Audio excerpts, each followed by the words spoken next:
Hey guys, and welcome back to the Zachrix YouTube channel. And today we have got another tier list. Today we are doing the England World Cup squad. This is based on their performance during the 5 games of the World Cup we played up until the quarter final. We have 5 tiers. We've got world class tier, brilliant tier, good tier, bench warmer, and they should have stayed at home. But this one's mainly for people who didn't get a run out or only played about 10 minutes of the World Cup. But yeah, we're going to go through all the players included in the World Cup squad and rank them based on their performance. We're going to start over here with Jude Bellingham, and straight away he was world class this World Cup. He was absolutely brilliant. His intensity, his tackles, getting forward, getting back, the balls he played forward into the likes of Rashford, Saka, Kane, just absolutely brilliant. And that headed goal against Iran, absolutely brilliant. And seeing him actually perform this World Cup makes me very excited for his future. Whether he stays in Germany with Dortmund, or he comes to the Premier League, whatever club he goes to, I'm very excited for him. Next up is that Connor Cody? I think it is. Yeah, Connor Cody. Should have stayed at home, to be honest. He didn't get much of a run out this World Cup. Would love to have seen him play a bit, but obviously he weren't up to it. Given how our defenders this World Cup performed, they were absolutely brilliant as well. But we'll get to them in a bit. But yeah, Connor Cody weren't it. Same for Eric Dyer. He didn't get much of a run out. I do think the pair of them are really good defenders. But based on the fact they didn't get much of a run out this World Cup, I can't rank them for that. But yeah, would love to have seen these two play alongside each other, or alongside Stones or Maguire. Yeah, but just didn't see enough for them to give them a proper ranking. Next up to the mark is Phil Foden. Now he didn't. He came in and starting. Did he start the USA game? Oh, I don't remember that. But when he came in, he was brilliant. Didn't seem enough to do world class. But when he was on the pitch, you could tell Phil Foden was on the pitch.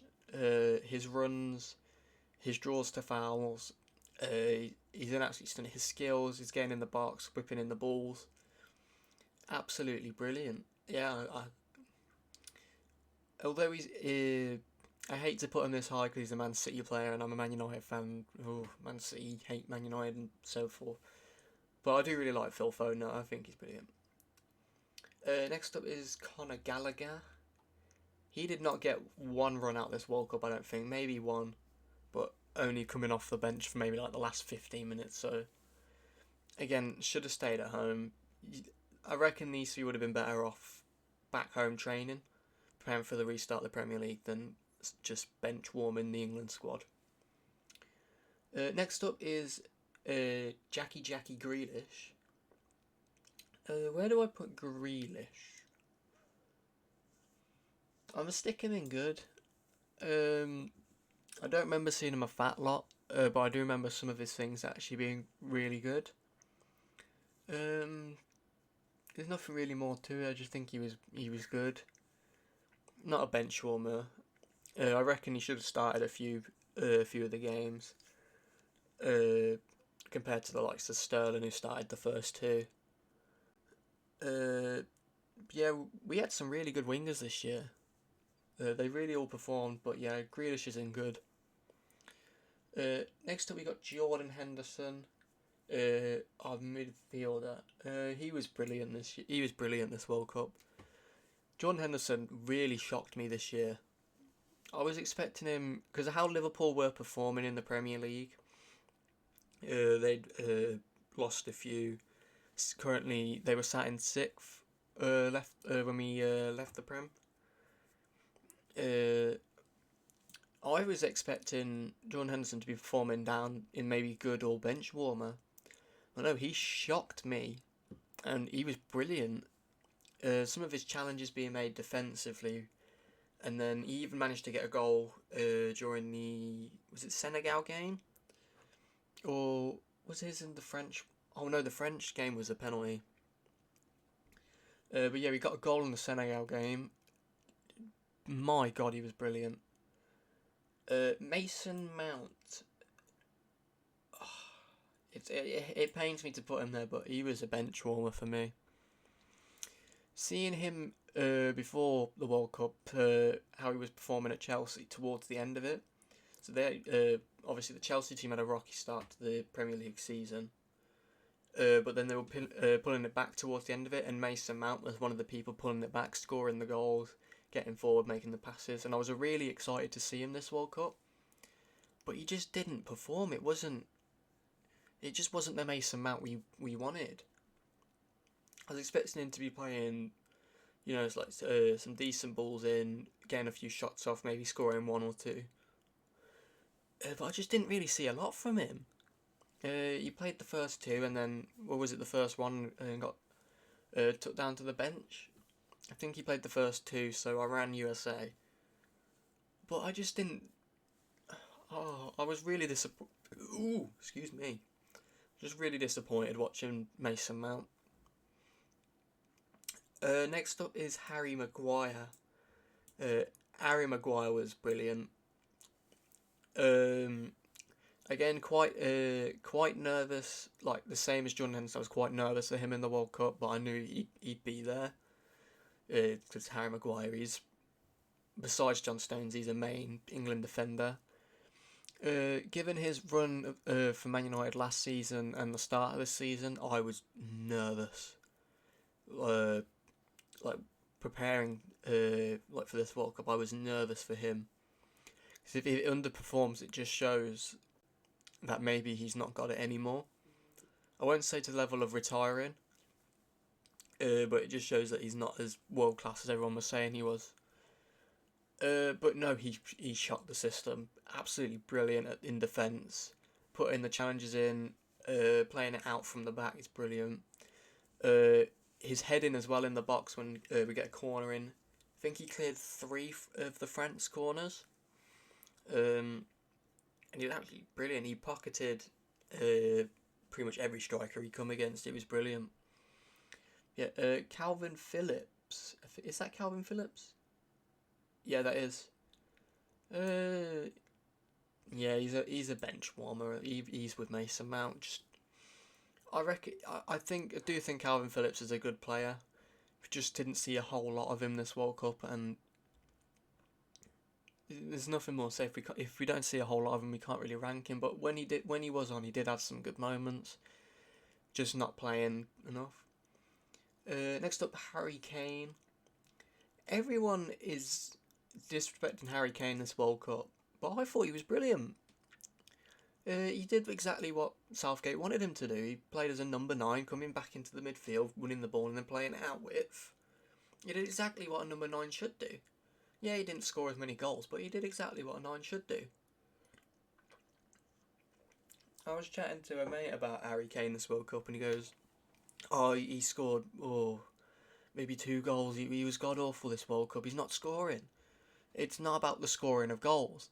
It's about how you play the ball, and how you play your position. And he did exactly perfect. Like he did exactly what he was asked. Next up, Jordan Pickford. Jordan Pickford was brilliant as well. Even though I'm going to point out, even though we didn't get far in the World Cup, a lot of our players smashed it. They were absolutely brilliant, and we are storming through this tier list as well. It's not a very big one. But Jordan Pickford, brilliant. As he always is playing for England. I'd never known Jordan Pickford to not be a decent goalkeeper playing for England. Some of the saves he made were absolutely stunning. He kept us in the Senegal game. And it's just a shame that we couldn't beat France. Going back to Harry Kane, though, I am very gutted about his second penalty against France, but can't score them all. Would have loved to have gone through to the semi-final, but it is what it is. But Jordan Pickford, brilliant, yeah. As I said, his saves were brilliant, kept us in the Senegal game. What more could you want from him? Next up, we've got all 3 keepers in a row here. Nick Pope. Is that Nick Pope? Yeah, it's Nick Pope, Newcastle goalkeeper. None of these other 2 goalkeepers got a run out, but I'm going to stick Nick Pope bench warmer. Based on the fact that we do need a back. Actually, I'm gonna do the same for Aaron Ramsdale as well. Because the fact that we do need backup goalkeepers and having them say should have stayed at home is just a bit stupid when you need the backup goalkeepers. Yeah, these two together are both brilliant keepers who just didn't get a run out in the World Cup. So I can't really say more than bench warmer. Next up, my favourite of this World Cup squad, Marcus Rashford. What a legend in this World Cup. In this whole season as well, through Premier League as well. He was on fire.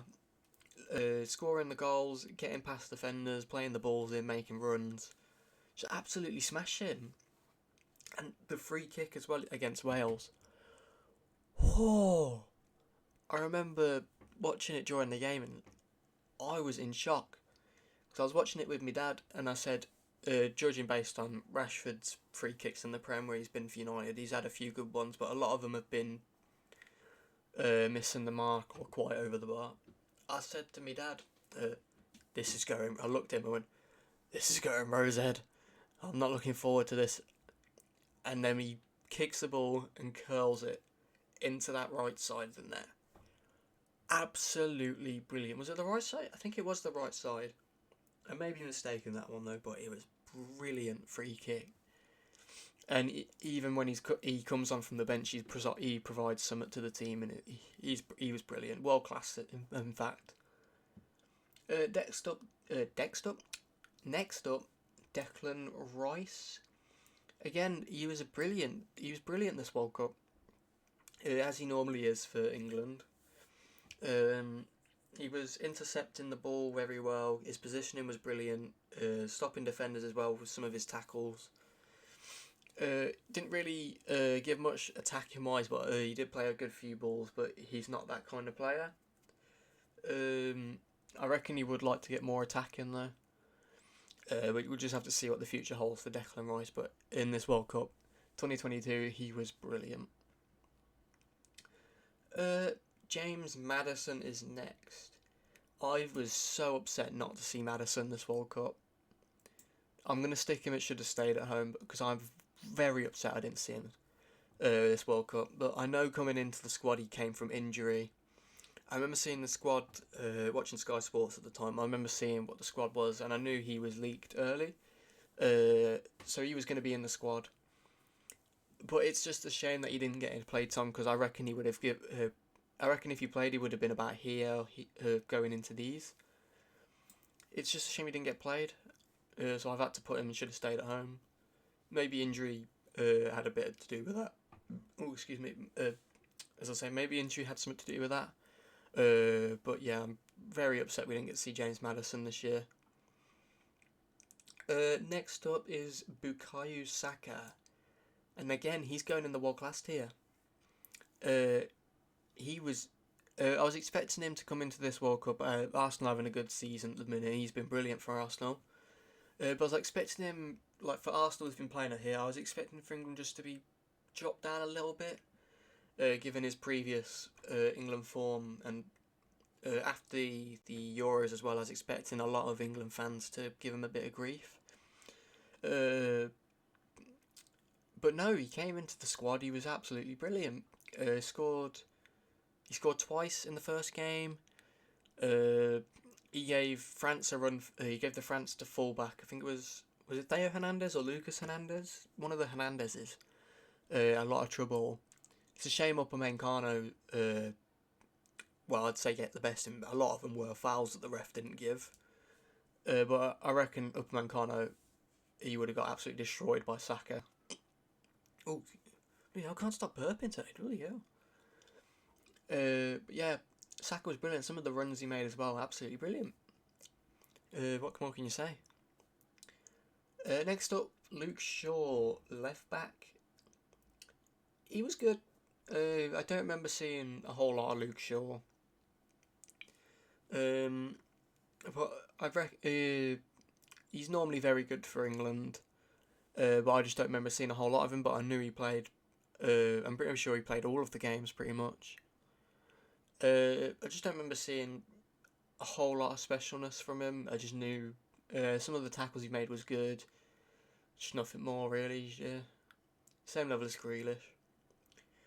Raheem Sterling. As much as I hate to do it, he's benched. He's a bench warmer. He got the one goal in against Iran, very first game, but then he just provided nothing else to the team for the rest of the World Cup. He had to go home at one point because he had family issues, which is fair enough. But I'm glad Southgate made the decision to drop him because he wasn't providing. Sterling during the Euros last year, he was smashing it. He was on fire. But he's coming to this World Cup not really kicking it, and even for Chelsea, he's not really kicking it. He's not kicked in yet, so I reckon he will improve though. Kyle Walker, fullback. He was brilliant this World Cup. Coming back from surgery, what surgery did he? No, he got injured at Man City and had some sort of surgery. But then he came back, I think 3 games in. So the third game he played, and he absolutely smashed it out of the park, to be honest. I would have thought injury would prohibit him a bit, probably put him down here maybe, or here, if injury did affect him. But no, he smashed it. He even kept Mbappe quiet for a long while during the France game until the 2 goals came. But yeah, he was absolutely brilliant, pacey, put some decent balls in, got some attacking, forcing him. Yeah, brilliant. I'm going to stick John Stones in the same spot as well. Because I think our back 4 were absolutely brilliant, except for Luke Shaw, which I put down here.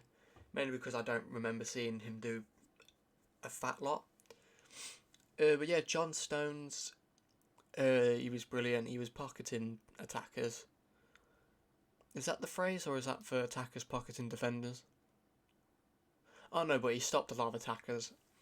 But he smashed at the park. His positioning, his intercepts, and his partnerships with Maguire and Kyle Walker on the right side proved that he is a brilliant defender, not world class defender, but a brilliant defender.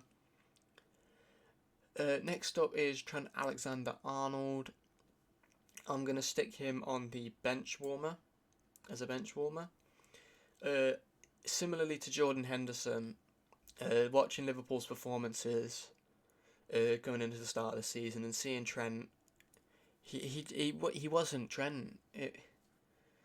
And I was very nervous seeing him, but he didn't play a fat lot. He did come into the squad a few times, and he did good when he was on that, but I can't say more than bench warmer, because I just think Kyle Walker was infinitely better. I do reckon he'll pick up though again soon. Next up is Ben White. Ben White didn't play, did he? No. He was on the bench for a long while and then went home. He had a reason for going home as well. I can't remember what the reason was. But it's just, he's doing well at Arsenal. It's just unfortunate he didn't get to play, and it's unfortunate that he had to leave the squad as well. Nothing more you can say about these lot. Second to last, penultimate player. We've gone through this really quickly. Yeah, I was expecting this to be a lot longer. Next up though is Kieran Trippier. He was good. He played the first 2 games, starting 11, and he did really well. But when they used Kyle Walker, they dropped Kieran Trippier for the last 3 games, which just shows how much better Kyle Walker was than Kieran Trippier. But Kieran Trippier was brilliant. Some of the balls he was putting into the box, like crossing wise, and some of his defending as well was brilliant.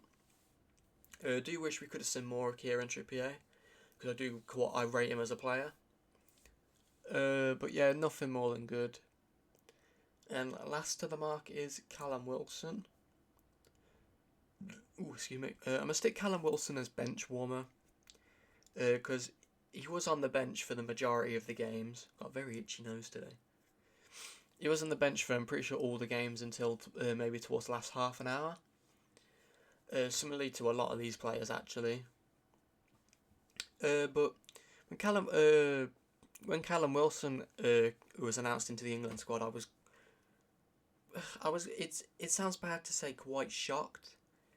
But he was performing at Newcastle at the time. I would have much preferred Ivan Toney. No offense to Callum Wilson, he is an amazing player, but I would have preferred Ivan Toney only because he can use his left foot, his right foot, and his head, and he's good at penalties as well. But then there was the whole gambling thing with him, which is why Callum Wilson came in. But even then, I thought he weren't too bad when he came on. Just can't give him good because of the amount of minutes he had. But yeah, we stormed through this tier list compared to the other ones. Yeah, but then again, it is a lot shorter. But that is it. That is my England World Cup squad player rankings. Yeah, unfortunately, these guys didn't get much of a run out. I would have loved to have seen the likes of James Maddison play. Would have loved to have seen more of Callum Wilson and the likes of Kieran Trippier and stuff. But these three were the golden boys this World Cup. Yeah. That being said, though, that is my England World Cup squad ranking. Leave your ranking down below in the comments as well. I'm very eager to see how you guys rank them. Again, this isn't a definitive ranking. This is my list. If you it's okay to disagree with me. But yeah, let me know your ranking down below. Who would you rank differently? Would you rank anyone higher, lower? But yeah, that is it for this video. I thank you all very much for watching, and I'll see you all in the next video. Goodbye.